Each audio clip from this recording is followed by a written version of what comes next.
broadcast network, AFTERBUZZ TV. Over 20 million weekly downloads in over 150 countries, and your number one source for after-show entertainment.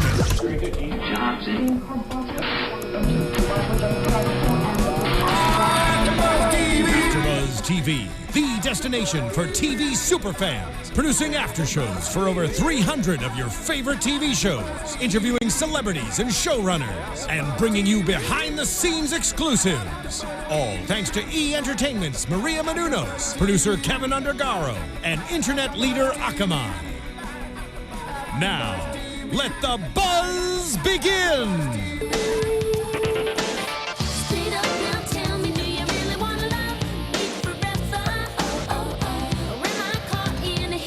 That's right. It's a little straight up now tell me, Miss Paula Abdul. Oh, Paula. Oh, Paula. Back when you were like really good. Hi, welcome to the premiere after show episode for the premiere episode of season 2 of Playing House, USA's great comedy that's came back for its second season. And actually, last night they gave us 2 episodes. So it's the premiere episodes. Yes, exactly. Thank you. So we're very excited to be here. And I'm James Lott Jr., and you probably see me on other things. But you can find me on Twitter at BlackHopeLA. That's BlakhopeLA. Please tweet me. Let's talk about the show during the week. And with me is Patrick Fisackerly. Yeah, I'm Patrick Fisackerly. You may have seen me on the Playing House show last season, or around town if you live in Los Angeles. And you can follow me on Twitter at Fisackerly, Fisackerly. Say that 5 times fast. Fisackerly. And you said it 5 times fast? I've said it my entire life. Wow, you act like it's your last name. It may be. Maybe it's crazy. Let me check my birth certificate when I get home. I'll let you know. So we are here to bring you all things that happened in the first 2 episodes, which were titled Hello, Old Friend and Sleepless in Pinebrook. Pinebrook. Went crazy for a second. It's a town, right? Yes, it's a town. There you go. It's a town. So if you're watching us on YouTube, please like us, subscribe to the YouTube channel, comment. If you're listening to us on iTunes, rate us, like us, comment, everything. Just do it. Just do both. Just do both. If you listen in one place, watch the other, vice versa. So Patrick was here last year, and I'm here joining him this year, and I'm very excited because I love the show. I love it too. You know, thanks, Mom, who turned me on to it. She may be watching tonight. I don't know if she is. Thanks, Mom, for being there. I actually turned her on to it last week. So, that's so funny. Yeah, she was visiting me. I took her to the airport last night. Aw, bye, Mom. Bye. Thanks for visiting. Yes, but we love the show, and so that's why we're glad to bring it to you. So we're going to dive into kind of both episodes around this and just like talk about it. Both were really good. Yeah, it was great. I mean, every episode of this show has been great. Yes, It's a great show. It is, and what's great about it is they have the fast talking, which I like. 'Cause I talk fast myself, and there's like joke after joke after joke. There's times I've had to rewind and actually kind of hear the dialogue again. It's very dense, and the way they write it is they improvise, like the two of them together, and sort of take the best of what when they improvise the scenes, they take the best of when they do it over and over again. And that's why it's so joke dense, is because they have so many. They pick and choose the best stuff. They do. I mean, Jessica and Leonard are just like the bomb. I've loved them. I remember watching them perform at UCB like 5-6 years ago, and wishing they had a TV show. And then they got one, and it was canceled. But then they got this one, and it's still on the air. It's great. Second season is still on the air. Oh my God! I think it's because of you. I know. You're welcome. Your guys. wishes. You're welcome. Happy to do it. I'm happy you did it. So the first one was kind of funny because some of us have been there growing up. The awkward family photo. That was like kind of a funny scene with the big banana. Yeah, I love the banana. I love oversized representations of anything in terms of props. You win me over. Just give me a big banana. Give me a giant orange. And that big toucan head. Way bigger than it needed to be.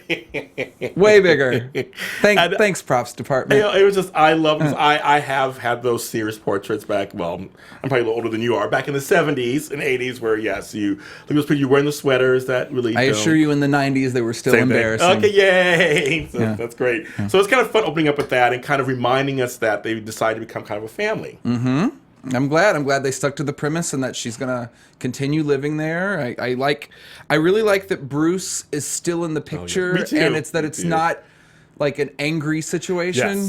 Yes. I like that they're not together, but they're comfortable with each other, and that he's a present father. They're making their own family. Yeah. which I love. It's kind of like, and sometimes in real life that happens. I mean, you just, yeah, he cheated on her last, the whole thing, and they got, not together. But it's like, he really is. He loves his daughter. He does. And they have a rapport together, too. And the mother just makes me laugh every time. Absolutely. I love it. One of the things I love about this show in general is how no one's really a bad person. Like, there are people who are difficult. Like, I would say Bird Bones is difficult. Yes. But she's sympathetic. If you remember in season 1, like, she, what was it, obsessive compulsive disorder or hoarding or something? Like, she's a sympathetic character.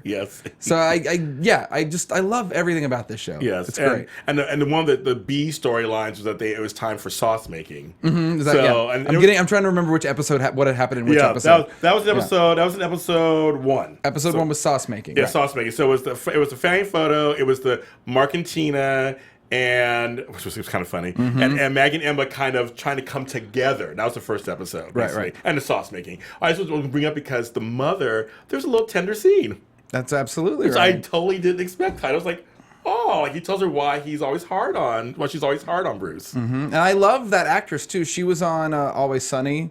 Oh, that's right. Hello. I think Mac's mother. That's what she looks familiar. I couldn't place where I can't pull her name. I don't know her name, but she's very funny. She's really good. She's great. But it's like the way he had all the stuff chopped up in life. She's like kind of like a drill sergeant going by, and she finds. And she found the chunks. Was it? Yes. And the thing that I love, because so many. I mean, I'm be doing quotes all the time. She said there are 3 things. There's one thing I told you not to do. Spider. No, what she said. What was it? Oh. I had it written down. It was something about Chunks cheating on your wife. No Chunks, don't cheat on your wife, and lock the spider box. Lock the spider box, that's right. Yeah. There's so many quotes that are just so funny, but I was just really touched by, like you said, just saying how they write the show. There's a little moment that was like, aw. He's like, you're really good because you're an amazing father. As you said. You're a lousy husband, but you're an amazing father. That's right. I was like, how cute is that? It's very nice. So, of course, I love that, my Key of Key and Peele is on the show, of course. Sure. It's good to see him doing something else. Yeah, in a very straight role, like a very, not silly, really. No, not at all. But very well acted and very tender. And Lindsay Sloan, I love her. I loved her from Sabrina Teenage Witch. Oh, absolutely. Yeah, I watched that. Oh, yeah, of course you did. Yeah, TGIF. Yeah, TGIF. I know. I love that. I did that. I was like, that was my show. The cat always got me. But anyway, so they're both so good together, actually. Yeah, I love the two of them and that dog, and they're all wearing matching Argyle sweaters. That's the dog Renee. Yeah. In French, it's a man's name. Right, it's a man's name. He's French. I have a friend named Renee, so... it just depends on where you put that accented E. If there's an accented E and then no other E at the end, it's a male name. It's a male name. That's add that E, it's a female name. That's right. But I did love that they were all wearing the matching sweaters. And actually, the sweater was kind of cute, actually, the Gargoyle sweater. But we can see that 4.5 months have passed. We kind of get a little backstory that the 4.5 months have passed. And we were reminded that Emma couldn't be near Mark. And they were right in front of each other, of course. Right, yeah, and that was a really nice way to handle a lot of, because in the top of the show they had to handle a fair amount of exposition because you have to remind people who've already seen the show what happened, and then there might be new people coming in, and I thought it was all handled pretty well. Like they managed to fold it into comedic beats, like when they had to explain, oh, we're not a couple, where she's helping me raise the baby. That was hilarious. And what that was doing writing wise was explaining what was going on, but it was all in the context of this very funny scene with Matt Besser as the photographer. Oh, yeah, he was hilarious. Putting the toucan thing on her head and the giant banana. I know that they were lesbians. Like, we're not lesbians. We're just together. We sleep. Oh, never mind. Never mind. And so it's just kind of fun because they kind of explain that. And so then they're trying to figure out how they can get them back together. And then we find out later, of course, because it sounds like an affair. The way they set it up is just hilarious. Very comedically, set up the whole thing. Well, anybody, is she home? No, she's with the dog. She's out with the dog. And it turns out the baby is the cause of Maggie and Mark meeting up. That's right. Once a week, apparently. Pinch those little cheeks. This cute little baby, actually.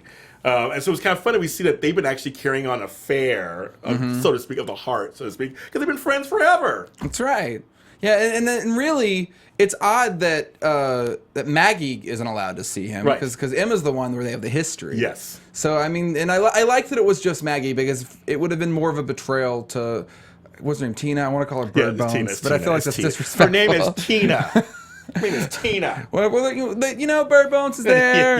I like that it's less of a betrayal if it's just Maggie. Yeah, so they have Maggie there, and Maggie's there with her baby. And that's a smart decision. And with Mr. Kooky. Mr. Kooky, that was so funny. That whole sequence.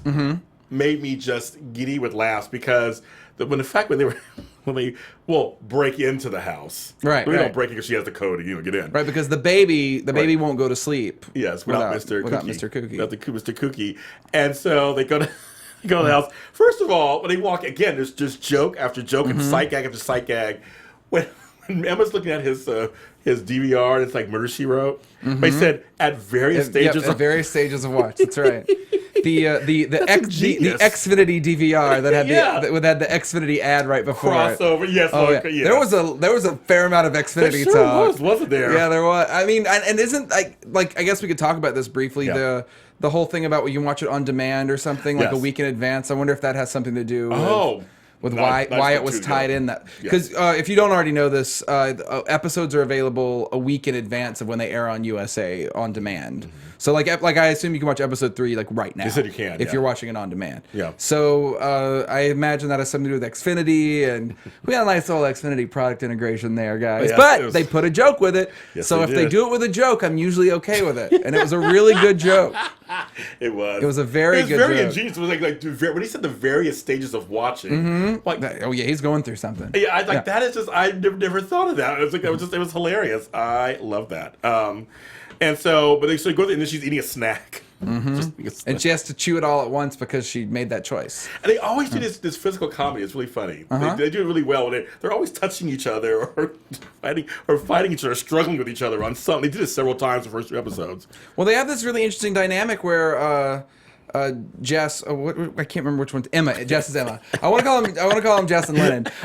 Where Emma and Jess in general, they're very physical and big and like most of the time, and Lennon / Maggie is kind of small more of the time. But then like often they'll reverse that, and then when Lennon gets big, she gets huge, like Bocephus and stuff like that in the last season. Yes, I remember that. And I love they know when to push and pull off of each other. I agree.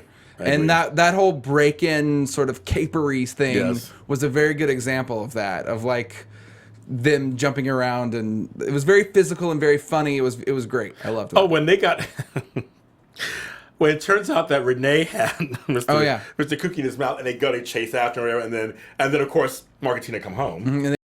Wonderful, beautiful linen closet. I was like, I want one of those. So like, oh my god! As some people who know me out there, I'm a professional organizer. Oh, really? Yes, I have my own business. So I saw that this is like my dream. That sounds like such an exciting job. Oh, I was in the Container Store last night, just looking around, going, "I love this." That's organizing porn for me. Oh, Container Store. Oh, I love the Container Store. I want to buy every single thing in that place. I have a very, very organized apartment.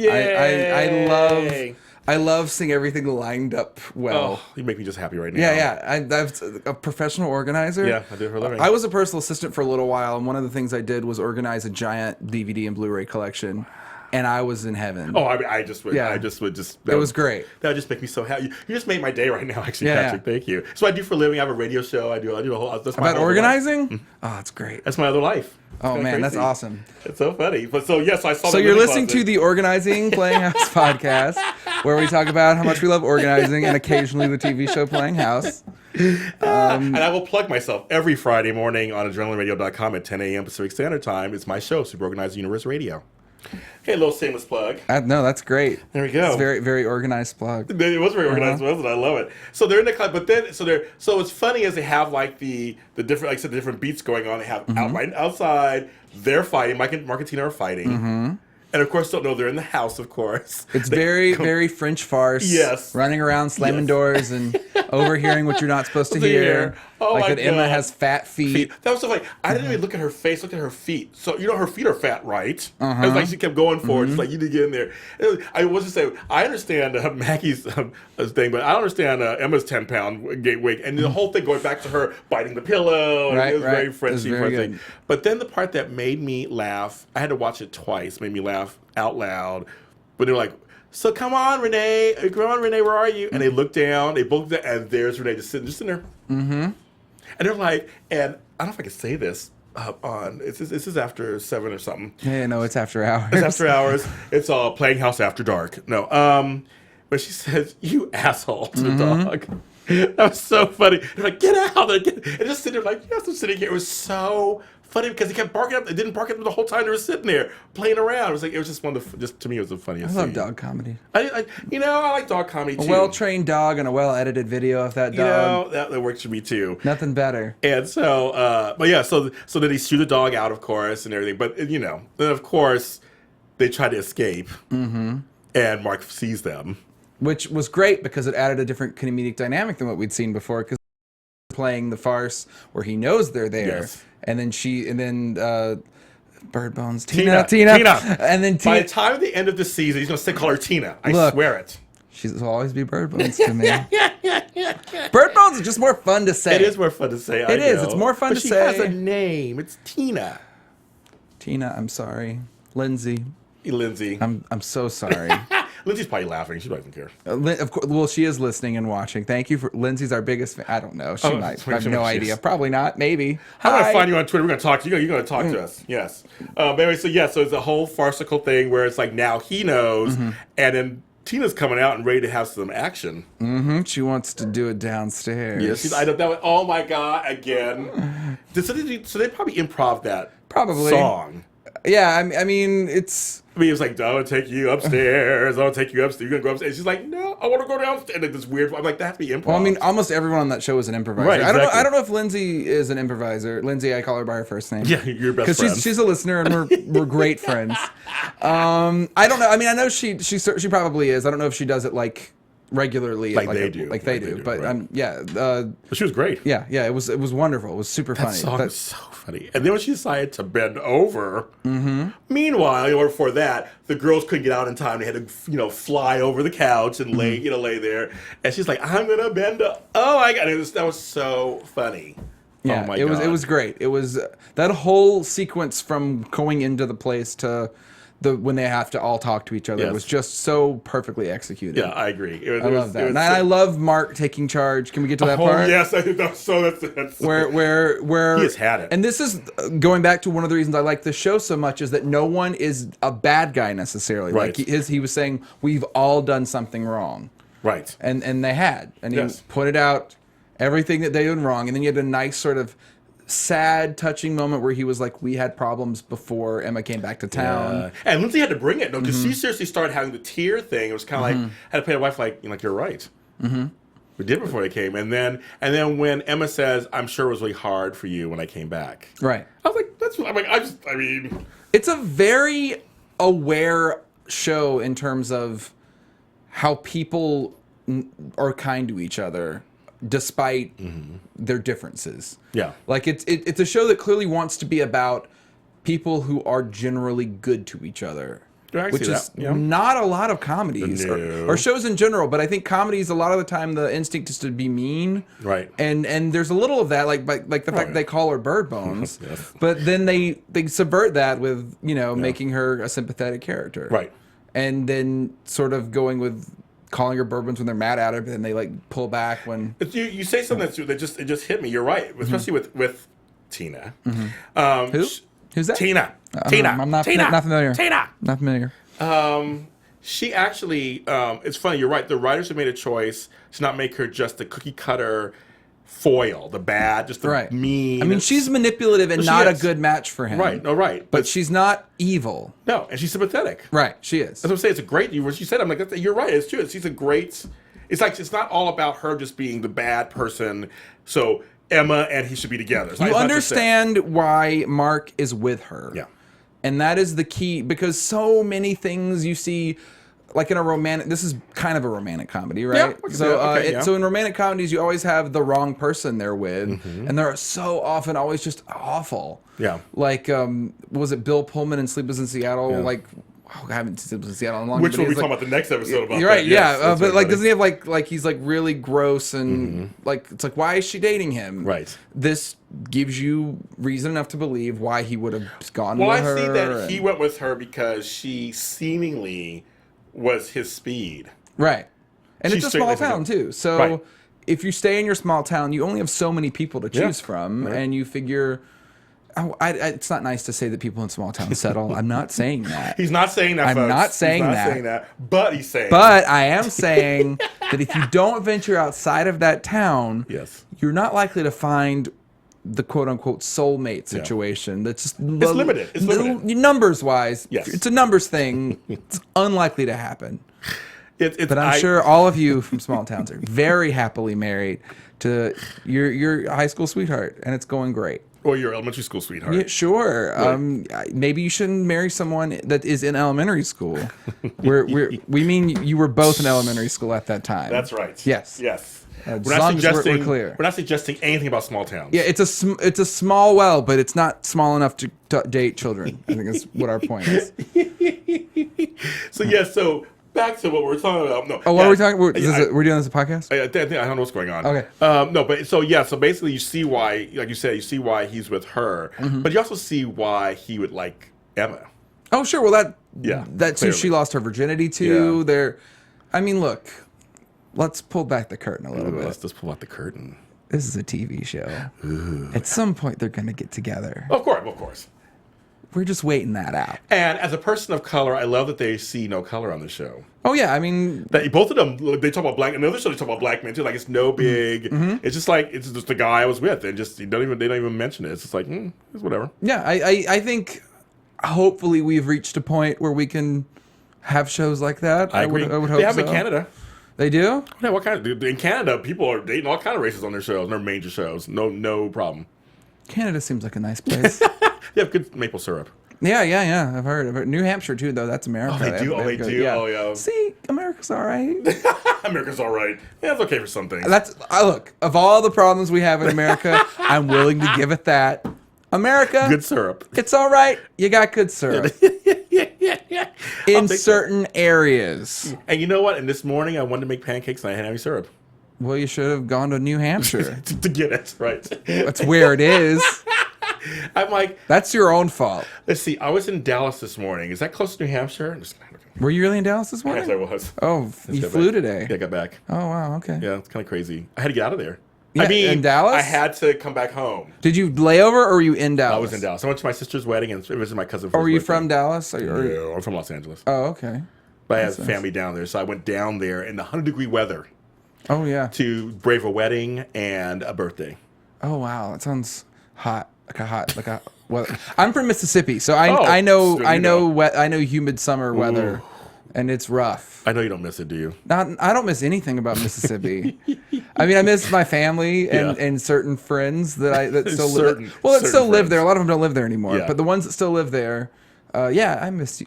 Jen, Brandon, come visit sometime. Do you come from a small town? Oh yeah, real small. So then you know about this kind of small town show. They're all Dayton elementary school and kids. There's a main street and all that. Yeah, but it's not even that nice. Like most of the businesses aren't open because of Walmart. That's true. True. Like the Playing House small town, I think it was like a fake, like idealized small town. Pleasantville. It's Pleasantville. Well, I mean, honestly, Walmart and this. Let's not get too political here. Is Walmart a sponsor? Is Walmart a sponsor? No, really Walmart kind of kills small town. Oh, I really do. The small town idea of a small town. I agree. Because and it's what it is. Yeah. I'm not mad at it necessarily, but it's if you want like a small town with little shops. They don't really exist. I know. I mean, they may. I just haven't seen them. They don't exist in Mississippi. They're always like kind of dead, and then there's the Walmart, and everyone goes to Walmart. So they exist on TV on Playing House. Yeah. That's why we watch television. Exactly. It's better than real life. Now that's a tagline right there.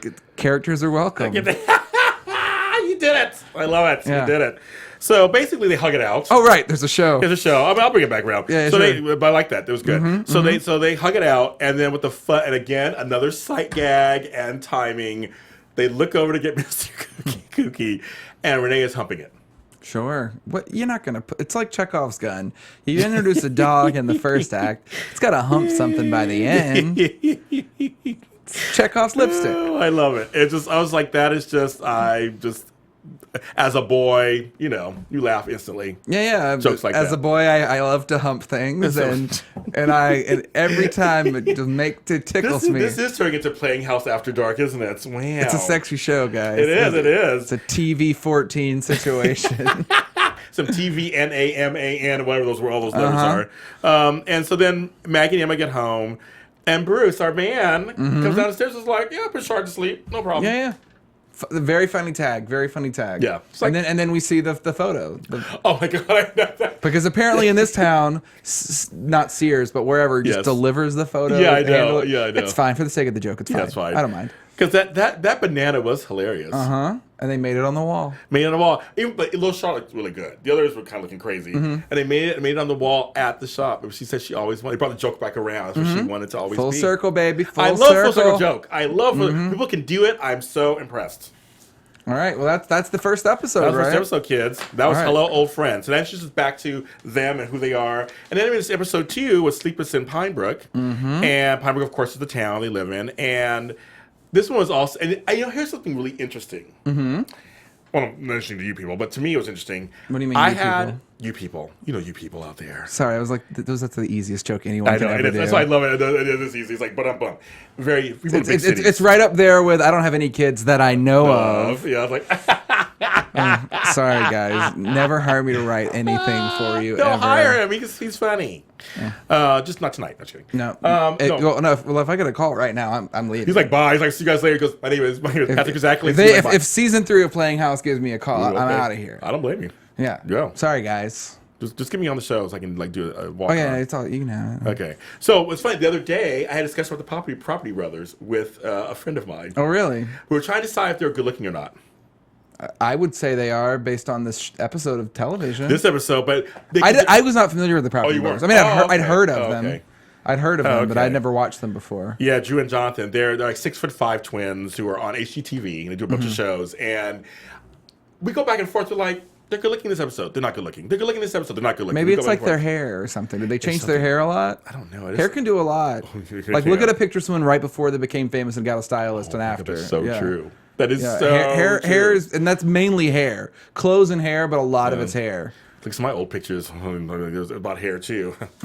I'm sure. I looked at all your old pictures. You look terrible. I did. It was the 70s, 80s, and 90s. It was crazy. That's like radio stations. 70s, 80s, and 90s. That's what I think of when people say that. That is when I grew up, it was like, we're bringing you the hits of the 70s, 80s, and 90s. That's right. 93.3. That's good. I like that. There's a cat in there. I can't, we had a dog last episode, so I threw a cat in there. Okay, so Maggie missed having this strange dream about the Property Brothers. Great bit. Great detail.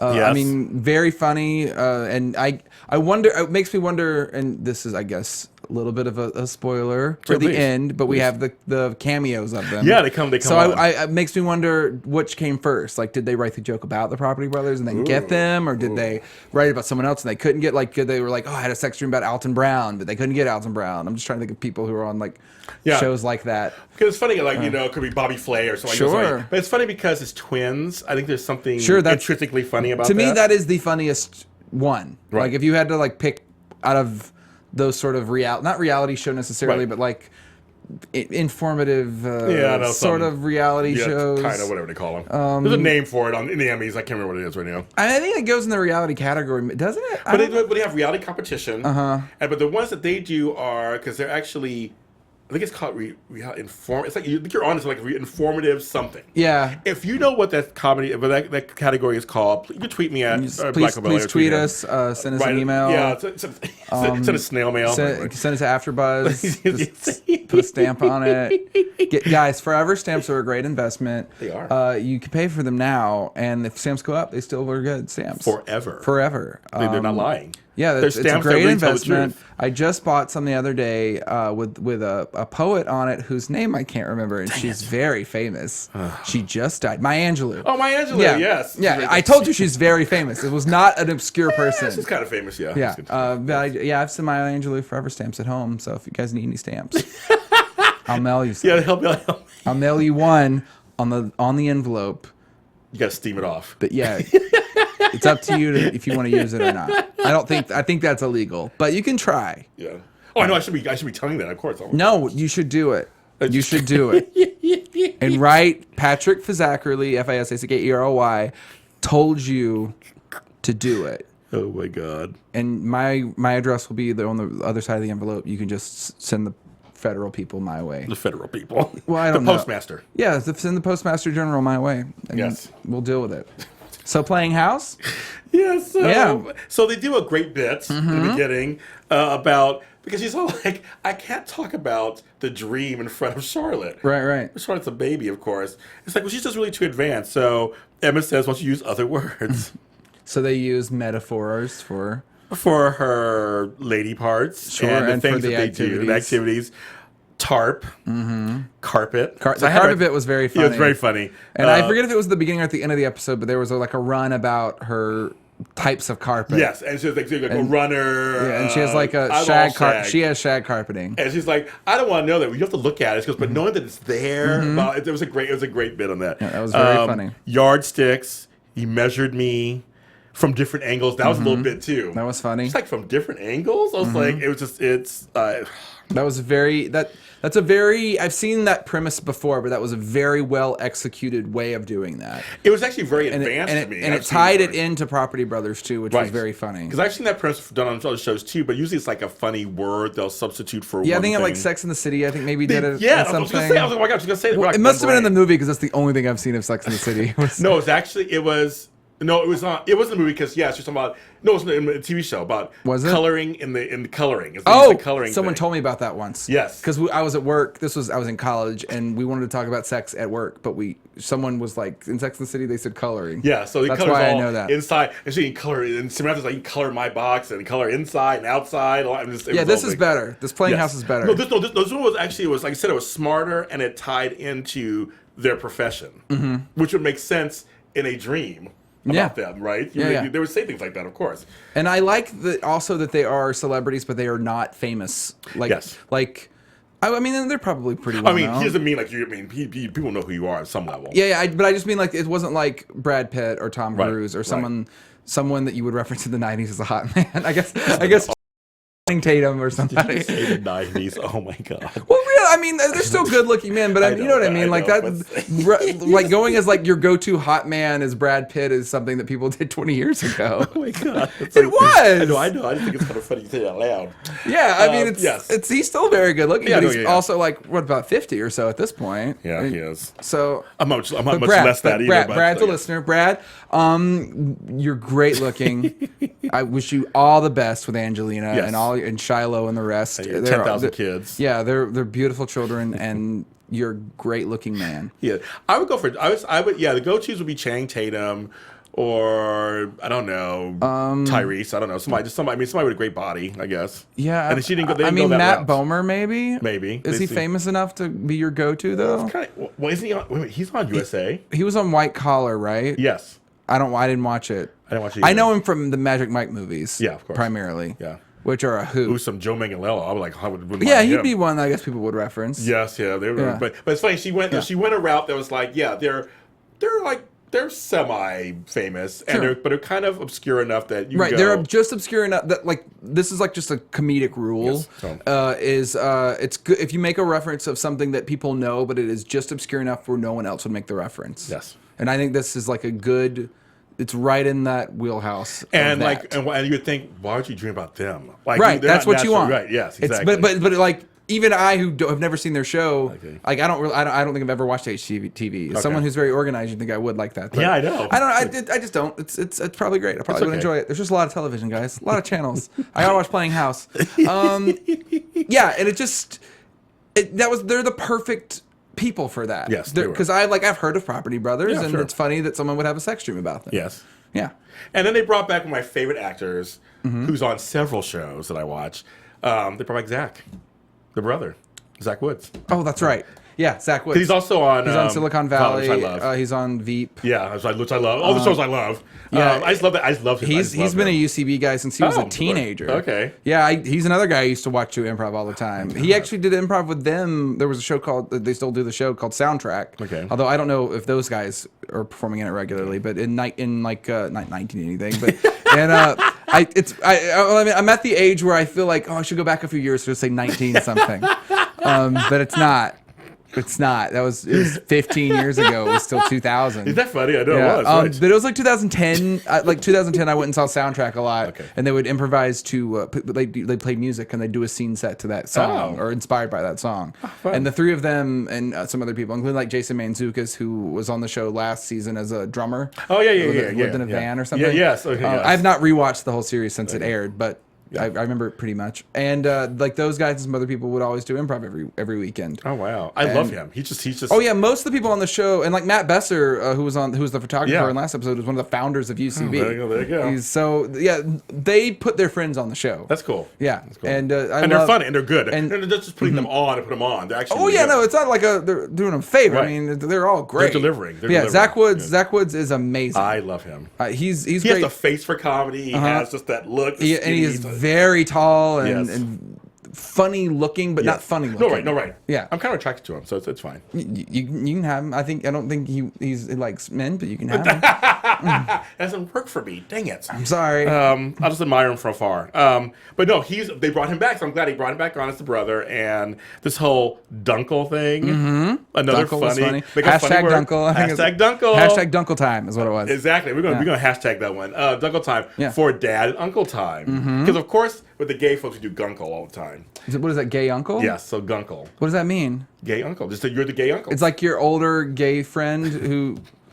I need you to explain this to me. Because time out playing house. Okay, so basically, we have a lot of us gay folks have girlfriends. When they have babies, they're like our sisters. So the kids, girlfriends like girlfriends. A girlfriend. Oh, okay. Yes, and so they're our best buddies, and so they're like family to us, and like to them. So you're the gay. So you're the gay uncle. Yes, the uncle. Oh, okay. I thought it was like one of those like older guy, younger guy situations. That's something different. Like, what is that, Daddy? Are we getting way off topic here? That's a whole other show. That really is after dark. Okay, well, it's fine, guys. Love wins. Love wins. That's right. Love wins. It's all good. Yeah. So the Gunkle thing is really big. So it's kind of funny. They must have heard of it. That's why it came up with the Dunkle thing. Probably that's some kind of cousin to it, I guess, of some sort. Sure. Dad uncle time. And it was kind of fun to see him and Bruce together with Charlotte, trying to be all fancy, and Bruce was trying to be just like regular Bruce, and it was oh my god, and the scene where Zach is so good at playing like a twitty dude. He does such a great job with all the shows he does. He's so good at it.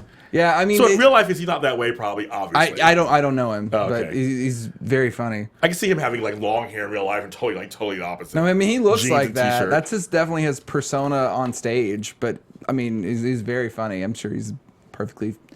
Zach's a listener. Zach and a viewer. Zach, you're great, and we'd love to have you on. Come on anytime. And please, anytime. Please, you can tweet either of us, please. At least one of us is attracted to you. Yes, so you got but that I will going. be gentle. Yeah. So very, very sweet, kind guy. I'll buy you dinner first. So what's funny, but that he does with Maggie is the whole Tom Hanks thing. It was so funny. That was hilarious. Because before I even say that, Emma is like, you should go on Tinder. So she's doing this whole Tinder thing. That's very timely, of course. And then they go into this whole Tom Hanks rip. Because he talks about Sleepless in Seattle, which was just funny you brought up the last segment. And so she's like, yeah, we should be having dueling bookstores. And then we meet up and we email each other like that you got mail. And then Zach goes on to the whole like, you can be like a mermaid and chained to the bathroom. And they're like, that's kind of scary because of the whole splash thing. Right. And then, of course, there was one more. They brought up one more, which did I write down? The one I think was so hilarious. Where Maggie goes, or I'll be Houston and we'll really have a problem. That made me laugh. That was a funny line. Funny line. Yeah. I love that.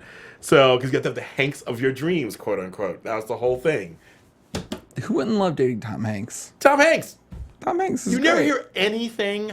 Well, the funny she says now that he not only does World War II movies and that's it, but he doesn't. You never hear anything about him and his wife. You want to hear a funny story, a funny Tom Hanks story? And this is like third hand, but okay. There was you know how you never hear the like bad stories about Tom Hanks, right? So someone was telling me that. They ran into Tom Hanks at the Grove with Rita Wilson, and they were like, he was such a jerk to me, and she walked up to him and said, "Can I get a picture with you?" And he looked at Rita Wilson and said, "I told you we shouldn't have gone out tonight," or something like that. And then I was like, so he was a real jerk to you. What, did anything happen after that? She's like, yeah, I walked away, and then he ran up to me and he apologized and took a picture with me. Oh my God.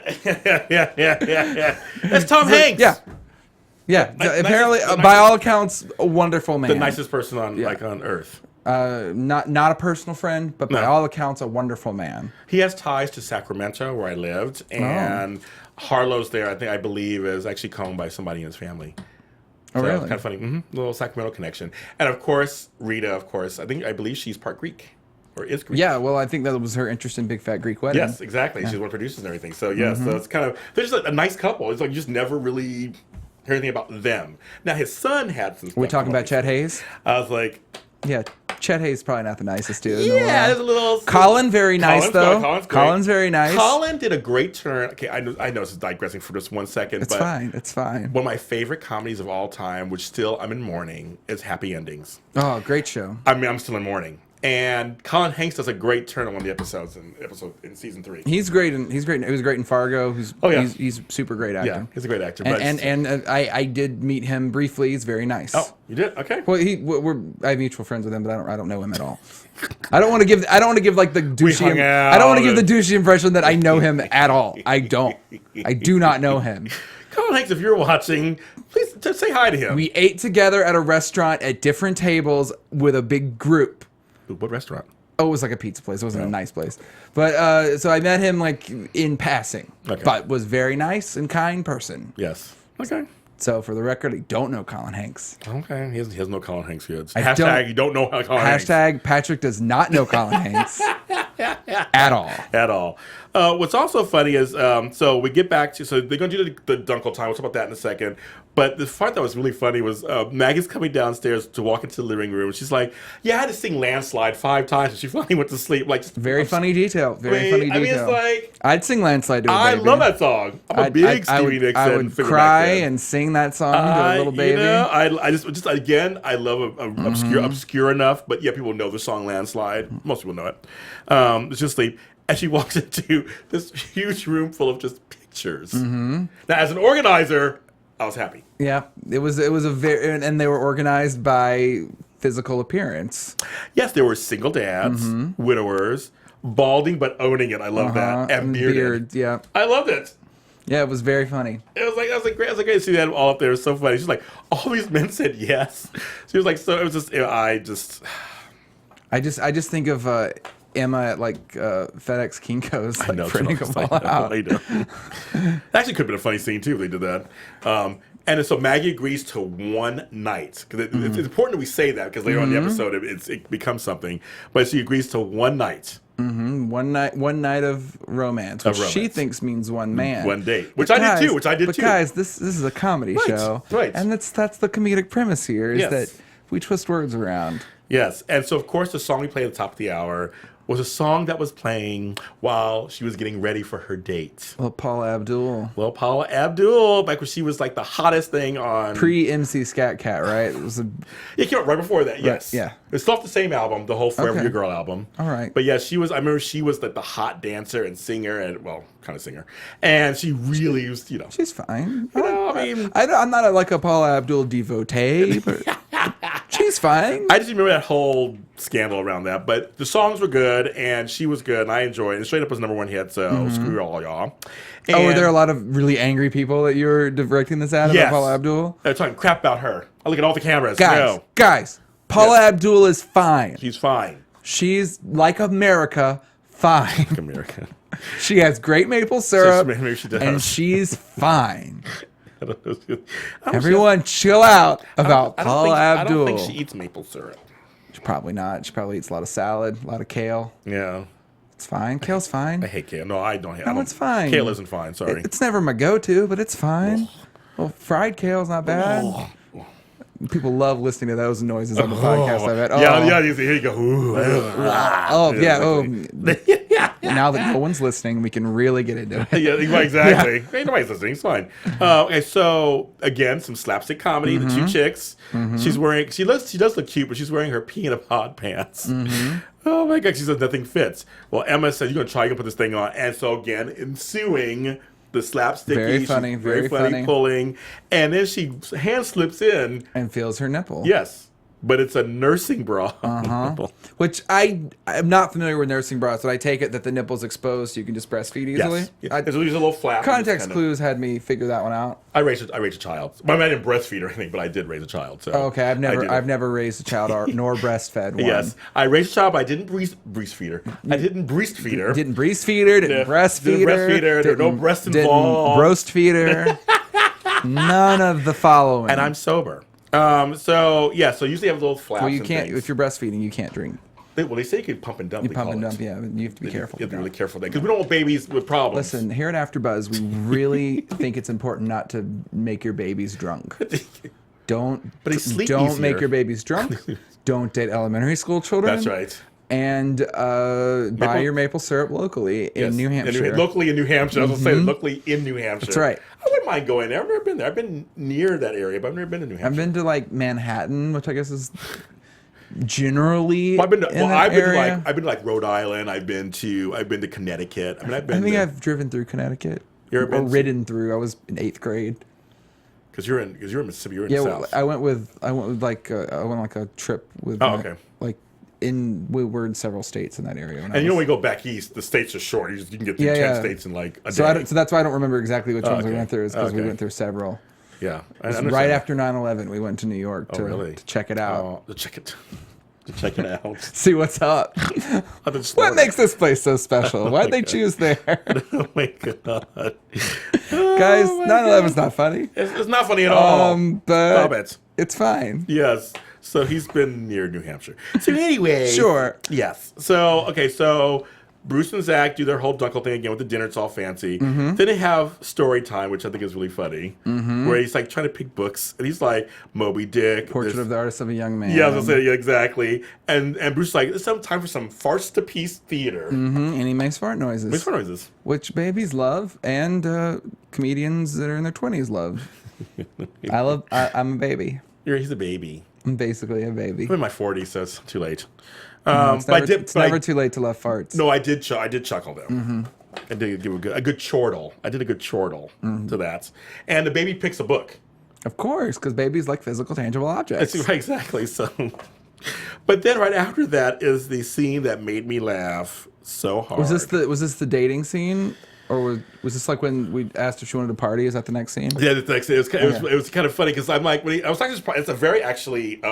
If you are a dater, you do come across these things actually in dating. They do play, do you party? That means, and it's just funny because she sits down, talks to God, and it's like, oh, okay. And he seems really nice, and yeah, I don't think I've ever had anyone ask me if I party, but I did know that meant cocaine somehow. Yeah. Apparently, coke is back. Is it back? I had talk to somebody this weekend in Texas saying that they went to a fancy party and there was a table mound of coke. Really? And I was like, is this the 80s? A few years ago, I went to a wedding in Mississippi. There was coke. Well, there was no coke, but my best friend Gordon, I'll use names. I use names. Gordon was dating a guy named Douglas at the time. Okay. I did not care for Douglas. Gordon, you know that. I'm tired. I didn't care for Douglas. And Douglas at the we're in the hotel, and this was not like a party wedding. This was like a pretty low-key wedding. The guy getting married went to school at Caltech, and all of his groomsmen were Caltech people. Oh, wow, okay. So, like, it was fine, but they were, like, real low-key. Yeah. Like, it wasn't a dancey, party thing. Yeah. And Douglas looked at me, like, the night I arrived, and was like, did you bring any cocaine? And I was like, no. And he was like, do you know where I can get some? And I was like, no. For this wedding? No. So that was my first, like, any introduction to, people are doing cocaine now? Yeah. And that was a few years ago. But yeah, I've had friends mention cocaine now. Didn't know that was... I've still never come across it in life, though, to my knowledge. See, I'm a little older, and I used to party in Hollywood back in the 80s. Oh, that was cocaine all the time. I used to see it just, mounds of it everywhere. Right. It's like, sure, help yourself. I, didn't do that, of course. It's fine. It's fine. I didn't do that. You're of course. alive. I didn't do that. Of You're course. alive. I didn't try it once or twice. I'm a comedian, so it's just everyone's smoking pot, and that's it. That's it. That's the occasional right. mushroom. I've seen mushrooms in real life. I've not done them. I have too much anxiety. I should never do hallucinogens because I would just. It won't be good. You're like not good. No. I like drinking. That's about it. Yeah. I drink and that's it. That's it. But yes, I was shocked to see since the 80s. I was like, oh, it's back in again, apparently. Yeah, I guess so. But people are saying that. So it's kind of timely thing they brought that up. But the guy turns out, and she's like, I don't believe him. He's like, that's exactly what I was Yeah. talking about. Very funny. Cocaine very funny, very direct. and threesomes. So, but then the big shock. Darius Rucker. I'm like, where did he come from? He was Now, how does he know them? Well, I think that he's a fan of the show, or did they mention him in season 1 maybe? Oh, did they? I feel like it was one of those things to where either they mentioned him on the show or they mentioned him in an interview and there was a connection made over social media about how they were big fans of his. That sounds kind of familiar. Yeah, I feel like it's something like that. But I was like, and they a had bald black man, which Maggie doesn't mind having. But he's not Darius, he's Carlos in this episode. But it's Darius Rucker. I'm like, I just basically playing a not famous Darius Rucker. Yeah, exactly. Yeah. He did fine actually. Yeah, he was. It was certainly no athlete trying to act sort of thing. Like he was. If you didn't tell me he was a musician, I would have been like, oh yeah, he was. No, seriously, yes, because playing yourself, I'm sure, is not, or a version of yourself is not always easy. Yeah, you can overdo it. Yeah, he was very understated and funny. And he was funny, and they started talking and the cut to him singing with the waitress was very funny. Because she actually was like, I know this waitress who would totally, and it was like, that was for you. It's like, oh, I was like, dang it. But yeah, and they started singing a song together. It was hilarious. It was Rosanna was the girl's name. So Carlos and Rosanna were singing a song together. I wonder if that actress, do you know her who played Rosanna? No. Is she a really singer? Does she know Darius Rucker? I don't know her at all. Yeah, just kind of her. Of her. I was kind of If I say I know an actor, I'm probably saying I know them from a thing. That's okay. So yeah, so then basically then Maggie talks to a dad, and everything's kind of going okay, and all of a sudden, great sight gag. And that was Rich Summer, right, from Mad Men? Yes, Mad Men. Yes, great sight gag of her milk coming out. She starts lactating because the nursing bra was taken off, and so all of a sudden she's like, oh, excuse me. And she runs out. And so then, of course, Emma's in there with her. Again, great comedic stuff going. They switch shirts. And in a kind of a touching moment, Maggie's not ready. That was very nice. That was... The show, every episode has a nice moment like that. And it's always sincere and genuine and not like After School especially. Like, it's very... from characters, and it's written from the character perspective. And it's very well done. Yes. And one of the funny scenes for me, of course, involves Bruce and Zach. And there's a line that, every episode I'm probably going to quote 10 things. Is this the bathtub scene? Yes. Okay. I'm probably going to quote 10 lines off this thing. And so all of a sudden, Bruce is in the bathtub with her. Charlotte, you look so serious. You look really serious. Why do you look serious? And as a dad, I knew exactly what was going on. And the funny thing is they didn't show it. That's the funniest part. They didn't even acknowledge what it was for a bit until they referenced her bowels. Yes. When Zach says, your bowels are like the devil's pipes, I almost peed my pants myself. Laughter. That was very funny. That was very funny. But the fact they didn't show it, it's kind of like you get the visual because he was like, "Oh my god!" And they're like they're gagging. It just. And you're in that bathtub, and it's just all about If you're a parent, you've been through that on some level. You have. I don't have any kids that I know of. But yes, you got in. You worked it in. Got it in.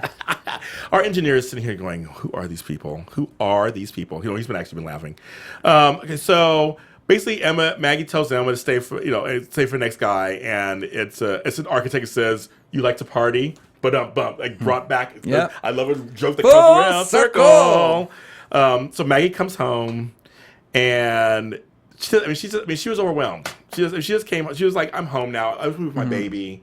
And there's a nice moment where she's like, "Oh, it's horrible." He's like, "This horrible thing happened." She goes, "Oh, she pooped on you." Yeah, she does it all the time. Yeah, and Emma has a Tom Hanksian. She has a meet cute. A meet cute. I wrote that down. I wrote meet cute. They have a meet cute. I wrote that down. A Tom Hanksian meet cute where she literally bumps to an actor who I love, of course. Kyle Bonheimer. Yes, who's great. Who had a couple of shows that didn't make it. He was on Perfect Couples. Right. And he had another show that's like another one too. And he was like a love interest on... Was he on Happy Endings? He showed up a couple times. I think so. But he also had a show where he was trying to work for his father-in-law or something, and that didn't work either. So I get a couple of shows. He shows up as a love interest on all of these really funny shows. Yes, he's so good. Like, I don't know if he's been on the Mindy Project, but he probably has been. If not, he will be on it soon.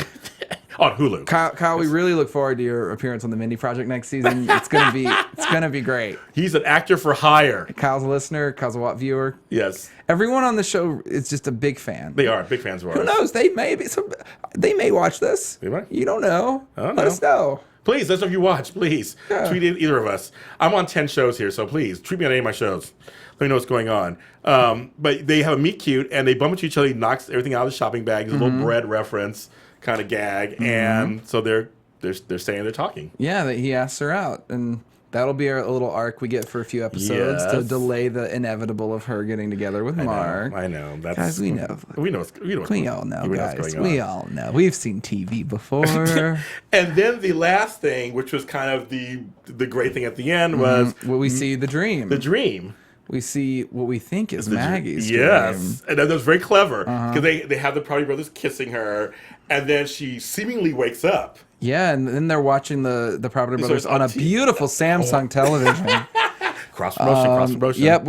That must be the thing they're going to do this season is like shoot. And if you watch this on USA, you'll see that at one point in the commercial break, they have like the two of them in character in like a scene that isn't part of the show that is involving whatever the product is.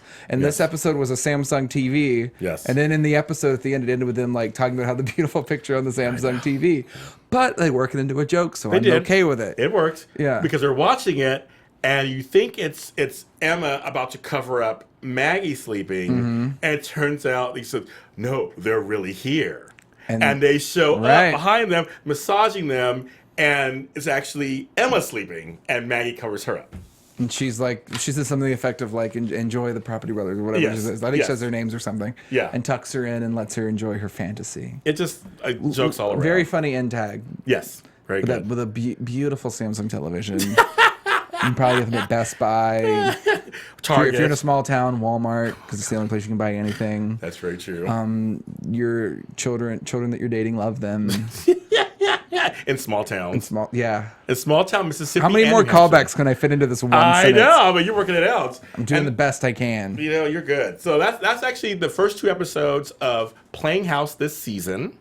And so we will be here every Wednesday at 7 p.m. Pacific Standard Time. It airs on Tuesday. But it airs on Tuesday. We will be here on Wednesday. But we will be here on Wednesday talking about each episode as it happened here on AfterBuzz TV. Please go ahead again on YouTube, iTunes, like us, rate us, comment. Tell your friends. Tell your friends. Tell your friends to watch the show. Like, hello. Patrick, tell them where they can find you. You can find me on Twitter at Fisackerly. And sometimes I perform at iOS and UCB. I'll tweet about it or post on Facebook about it. So come see that. My friend Frank Moran does iOS stuff. Oh, really? That's awesome. Yeah, he's a good guy. And I am, of course, James Lott Jr. You can find me at Black Hope LA on Twitter, James Lott Jr. on Facebook, and thesuperorganizer.com, which is my blog. Thank you so much for tuning in, and we're so excited to be here with you guys. And we'll see you again next week.